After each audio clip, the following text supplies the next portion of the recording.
Good morning. मेरा नाम रघुवीर सिंह है। मैं 8th क्लास में पढ़ता हूँ। मेरे स्कूल का नाम गवर्नमेंट यूपीएस कोठी है।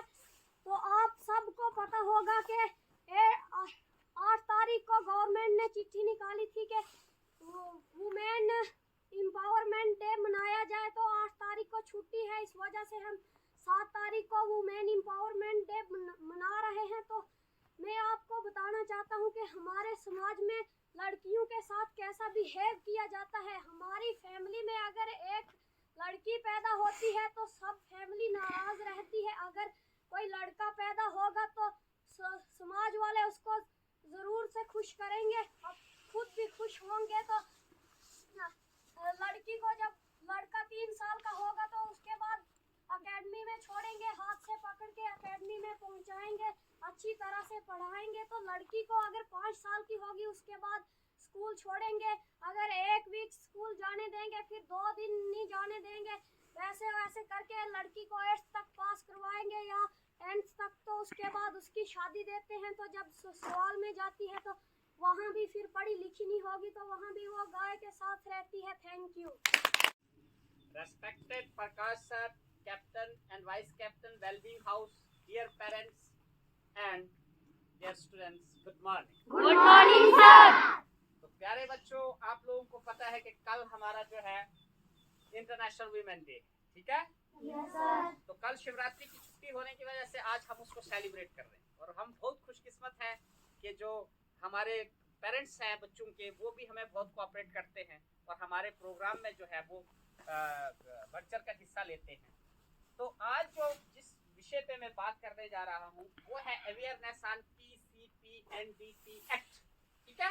Yes sir. तो इंटरनेशनल वुमेन डे मनाने का यही मकसद है कि जितना भी हमारे समाज में अभी भी देखा गया है, अब तो हम बड़े एडवांस स्टेज में आगे हैं कि आज लोग लड़कियों को स्कूल भेजते हैं, उनको पालते हैं, उनकी लड़कों के बराबर पालन पोषण करते हैं। लेकिन फिर भी हमारे समाज में अभी भी कहीं ना कहीं ये चीज़ है कि जो लड़की जिस घर में पैदा होती है तो थोड़ा सा उनका जो चेहरा है वो मुरझाया हुआ होता है, ठीक है?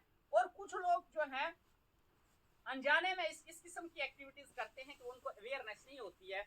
वो जाके डॉक्टर के पास जब प्रीनेटल एंटीनेटल चेकअप वगैरह होते हैं, अल्ट्रासाउंड वगैरह करवाने जाते हैं, तो वो जाके डॉक्टर को पूछते हैं कि डॉक्टर साहब बताना कि हमारे बेटी होने वाली है कि बेटा होने वाला है। तो ये वही एक्ट है जिसको हम pre conception prenatal diagnostic technique act बोलते हैं। ये एक ऐसी टेक्निक है कि जिसके तहत डॉक्टर जो है वो इस चीज को बता सकता है कि जो बच्चा पैदा होने वाला है वो लड़की है या लड़का है, ठीक है?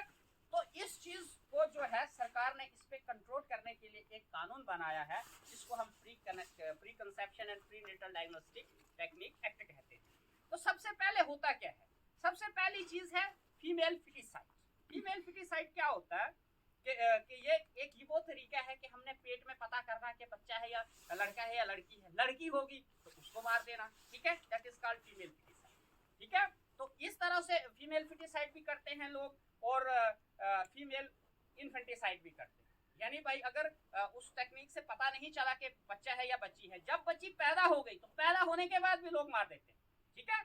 अब तो ये चीज बड़ी कम हो गई है, लेकिन अभी भी जो चीजें हैं ये समाज में चल रही हैं, ठीक है?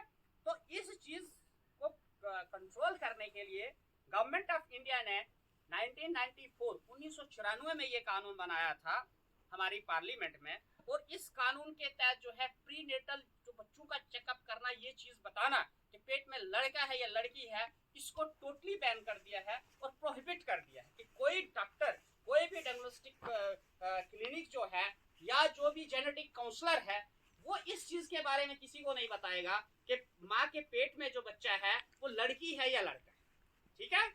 तो ये पूरी तरह से जो है इस एक्ट के तहत जो है इसको बैन कर दिया गया है। तो इस चीज की अवेयरनेस जो है हमने हर घर, हर गांव और हर जगह फैलानी है ताकि दिमाग में कोई ये भ्रम ना रखे कि हमारे घर सिर्फ बच्चा ही पैदा हो तो बच्ची पैदा ना हो। तो ये सबसे बड़ी वजह ये है कि इस चीज ये जो मोस्टली जो इलिटरेट लोग हैं, जो अनपढ़ लोग होते हैं बेचारे, वही इस चीज के बारे में सोचते हैं, लड़का लड़की के बारे में भेदभाव करते हैं और दिल में ये भी ख्याल पाला होता है कि इस बारे में डॉक्टर को ये चीज पूछी, ठीक है? क्यों? क्योंकि उनको अवेयरनेस नहीं होती है इस चीज। कि हम डॉक्टर को पूछ देंगे, वो हमें बता देगा। लेकिन ऐसी चीज जो है इस एक्ट के तहत पूरी तरह से बैन है, ना कोई डॉक्टर बताता है, और जो इस चीज के बारे में बात भी करता है या इस किस्म की डिस्क्रिमिनेशन करता है तो उसको सजा भी हो सकती है और फाइन भी हो सकता है। समझ आए? हाँ, तो हमारे समाज में ये भी सोच है कि भाई अगर लड़का हो तो वो हमारे समाज को आगे चलाएगा जी, है, वो हमारे पितरों को पानी देगा, पता नहीं क्या क्या करेगा, तो लड़की होगी तो ये हो जाएगा। तो ये एक किस्म की ऑर्थोडॉक्स सोच होती है, ये पुरानी सोच है, ऐसा कुछ नहीं है। तो खासकर जो मेन ऑब्जेक्टिव जो इस एक्ट का है वो यही है कि भाई जितना भी ये चीज है फीमेल फिटिसाइड है, जितनी भी फीमेल्स को मारा जा रहा है, बच्चों को मारा जा रहा है या पहले ही उसका डायग्नोस किया जा रहा है, तो इस चीज को जो है वो रोका जाए। ठीक है, समझ आई? तो इस टेक्निक का जो है ये मिसयूज ना हो, गलत इस्तेमाल ना हो। कोई भी जो क्लिनिक है या कोई भी अल्ट्रासाउंड करने वाला है वो जो है प्रॉपर रजिस्टर्ड हो, वो पूरा दिन ब दिन अपना जो है रिकॉर्ड रखे कि कितने इस दिन उसने कितने अल्ट्रासाउंड किए, कितने लोगों का। आप अक्सर किसी अपने पेरेंट्स के साथ जाते होंगे, अपने माँ बाप के साथ आप गए होंगे, अल्ट्रासाउंड करवाने जाते हैं, तो वहाँ बाय पूरी तरह से लिखा हुआ होता है कि हम बच्चे का जो लिंग जांच नहीं करते। ठीक है, sex determination is strongly prohibited, कि भाई सेक्स डिटर्मिनेशन हम नहीं करते हैं। तो ये सारा कुछ जितना भी है ये अंडर दिस ये जो PCPND एक्ट है इसके तहत। अगर कोई करता है या कोई इसकी एडवर्टाइजिंग करता है पैसे लेने की खातर, तो कोई इस चीज की खबर दे देता है सरकार को या किसी तरीके से, ये जो पाप है ये तो छुपा रहता नहीं है, तो उस बंदे को जो है सख्त से सख्त सजा हो सकती है और फाइन भी हो सकती है। ठीक है, तो इंटरनेशनल वीमेन डे पे जो है हम लोग जो है इस चीज की जो है अवेयरनेस जो है हमने क्या करना है, हर घर तक पहुंचानी है। हर अपने जो जिस इंसान को इस चीज का इल्म नहीं है उसके साथ डिस्कस करना है। और जो हमारी बेटियां हैं, जो हमारी बच्चियां हैं, उनको बराबर का अधिकार देना है। जैसे हमारा बच्चा है वैसे ही हमारी बच्ची। तो अगर हम एक लड़की को पढ़ाते हैं तो मतलब हमने पूरी फैमिली को पढ़ा दिया। अगर हम एक लड़के को पढ़ाते हैं उसका मकसद यही है कि हम एक सिंगल पर्सन को जो है वो पढ़ाई करवा रहे हैं। तो हमारी बेटियां जो हैं वो समाज में किसी से कम नहीं। तो हमारा जो समाज है, खासकर जो हमारी हिंदू कम्युनिटी है, इसमें तो हम लड़कियों को कन्या मानते हैं। तो फिर अगर उस कन्या को कोई मार देता है तो फिर मानो कितना पाप होता हो, है? लेकिन लेट दिस पाप, इस पाप को कोई नहीं सोचता है, इसके लिए ही कानून बना हुआ। इस कानून के तहत जो है सख्त से सख्त उस इंसान को सजा हो जाएगी, या हो सकती है जो इस किस्म की सोच रखता है या इस किस्म की बातें करता है या फीमेल फिटिसाइड करता है, बच्ची को पैदा होने से पहले ही मार देता है या पैदा होते ही मार देता है या कभी भी कुछ करता है, तो उसको जो है वो क्या हो सकता है, सजा हो सकती है। ठीक है, यस सर। तो इस तरह से ये मैंने आपको चीज जो थी ये बतानी थी। Thank you.